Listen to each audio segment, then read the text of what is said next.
Dan here, Max SPL Videos, and today I want to talk about this great, but somewhat frustrating speaker.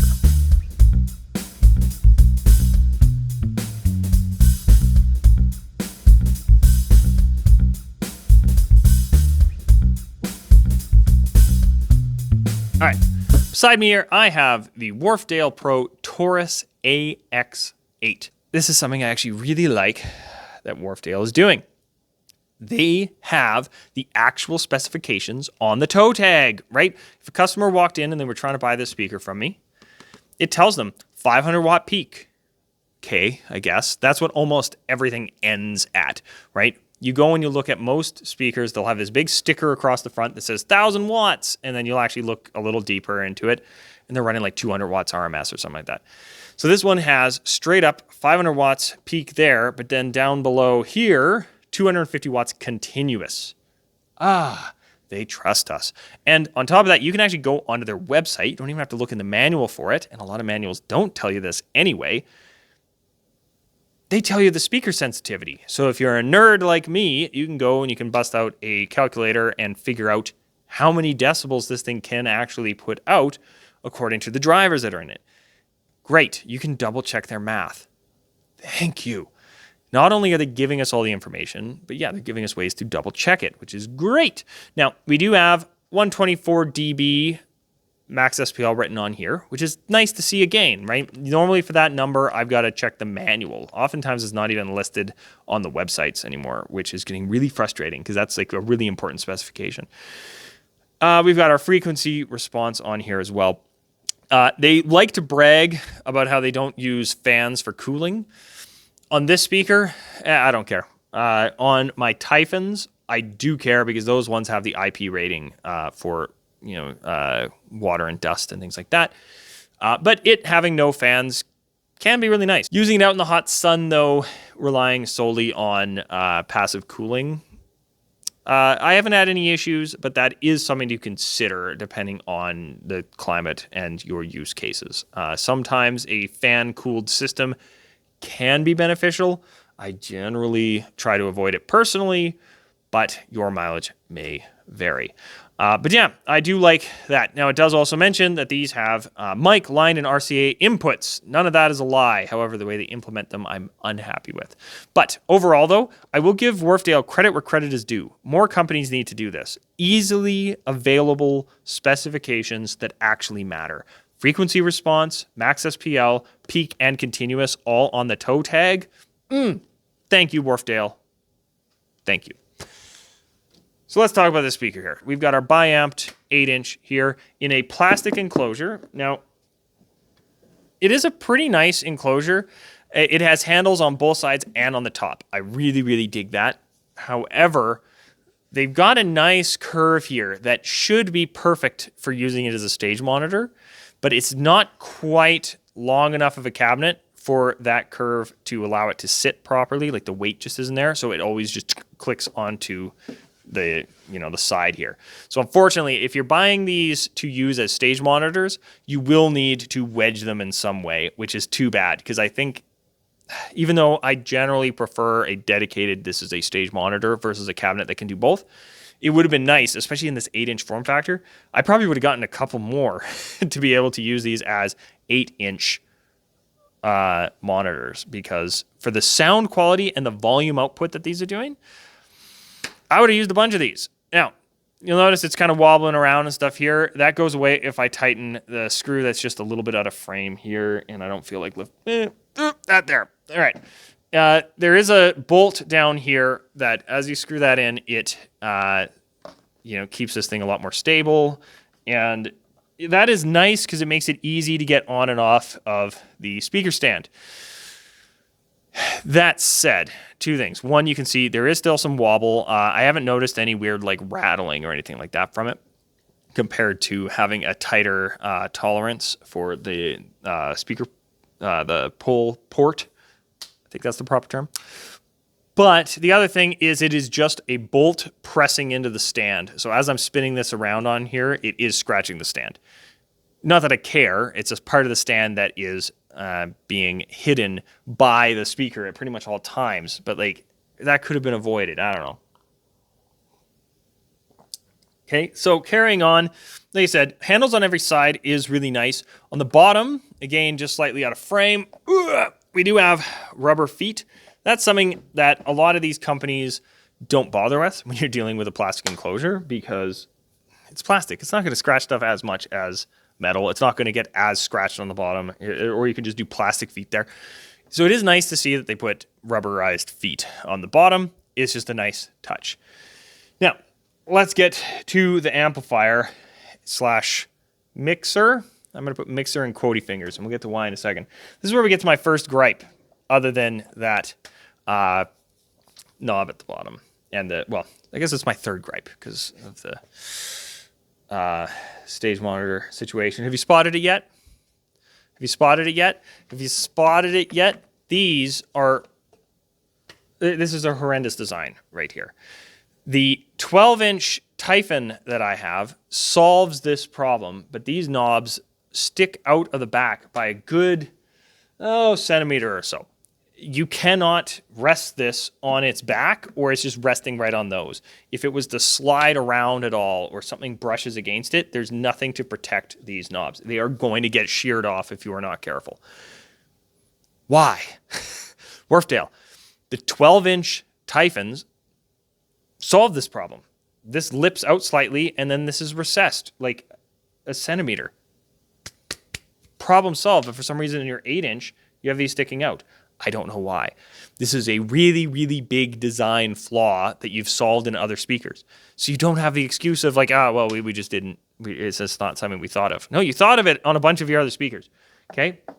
I want to see a version 2 of this that has these knobs either recessed in or does those more dial style knobs. Those would work too because there is a little bit of a lip here, right? Like the on-off button, I don't think would get brushed in anything if you drag this thing across the back.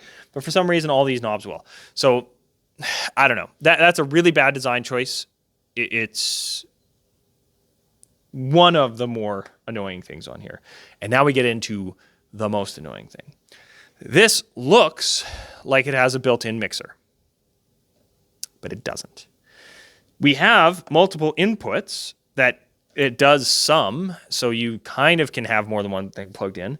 And we have multiple volume knobs. So you would assume, right? Here's what I assumed looking at this.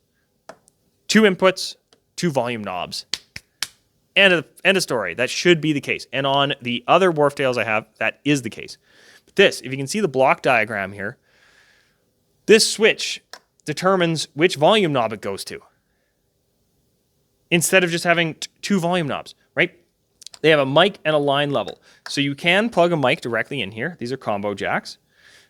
You can plug RCAs into here. But if I say do 2 line level devices into here, I can't level match them on this amp. I have to level match them at the devices. Why do I have 2 volume knobs? Well, it's because if I switch this to mic, it uses this volume knob. And if I switch this to line, it uses this volume knob. Why? You have 2 volume knobs. You've got RCAs here. If I switch this to the mic level, it just bypasses the RCA. So you cannot have, say a tablet playing some background music and then a microphone to like do announcements on, unless you're like switching back and forth. I don't know why they made this choice. What they should have done, in my opinion, ditch this switch, right? Having it wired into this switch and doing all that adds to your cost, right? Because I'm assuming this is cost saving.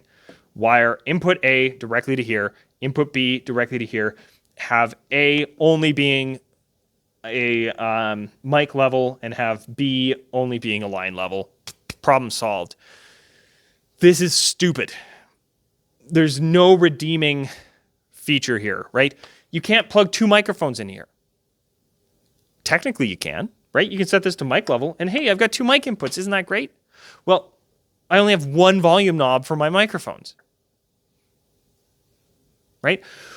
You can't do, like I said, if I do RCAs into here, so say I'm DJing and I want to do my RCAs into here from my little AMX mixer there, and I'd want to have, say, a microphone running into here, and just that's all I need. I'm just like, DJing at like a on location thing at a store or something like that. And like I just need a small but loud speaker.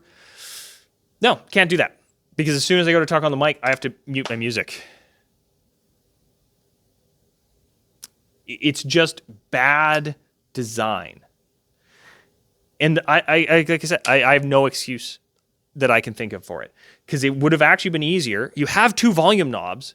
They're there already. You have the wiring to do both of these, right? You've got 2 volume pots going in here. Just wire this directly to there, wire this directly to there.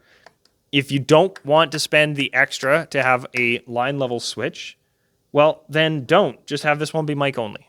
Okay? I don't understand it. Okay, so that is a major downfall of the speaker. Now, it does have a little EQ here. It is a global EQ, just treble and bass, which is fine. But again, you can't. If this was a mixer, it would have been nice to have, say, treble and bass for each channel, but it's not. So having single treble and bass is fine. There's no DSP or anything like that, which I don't care. Right? I don't mind DSP, but I very seldom use it as a feature I'm hunting for.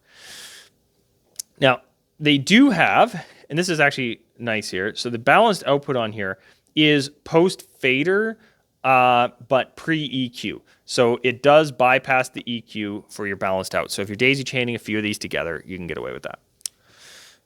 And yeah, that's kind of it. Like I said, this is a great sounding speaker. They are very honest about its limitations and its capabilities. And I love it.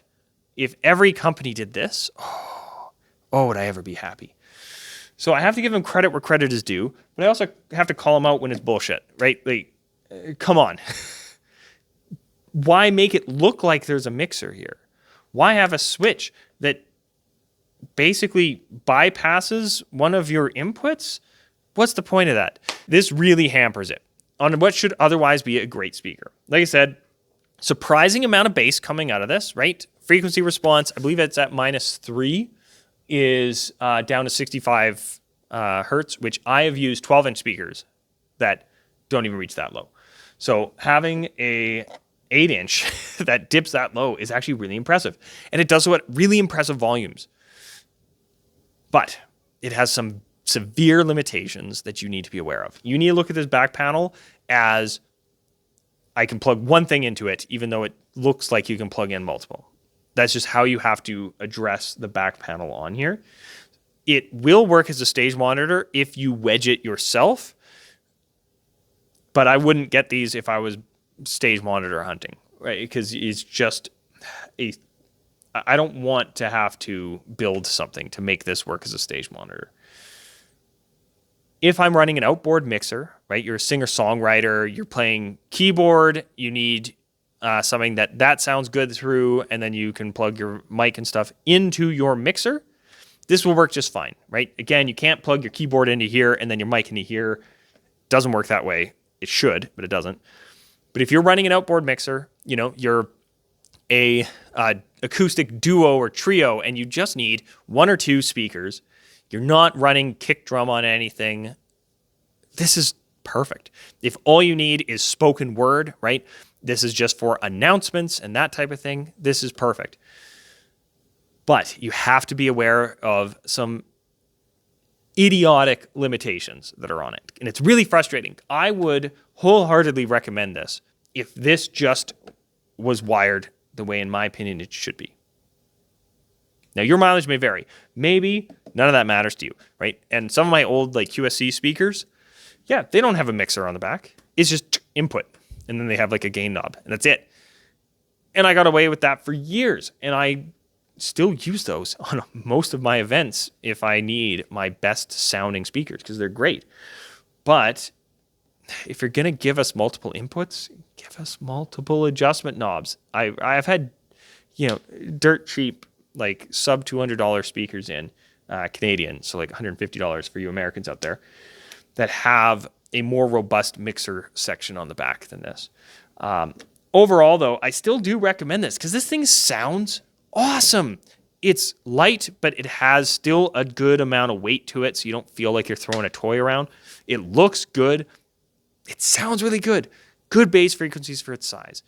Great audio quality for its price point, but severely limited in a few places that might really matter to you. Now, thankfully, coming up, future video, I'm going to look at my Typhon 12s. Those get it all right. So again, a bit disappointing that Wharfedale, even though they know what they're doing, you can see that on these speakers. They let me down with these ones, which is too bad. Still recommend it if you know what you're getting into. I'll see you in the next video.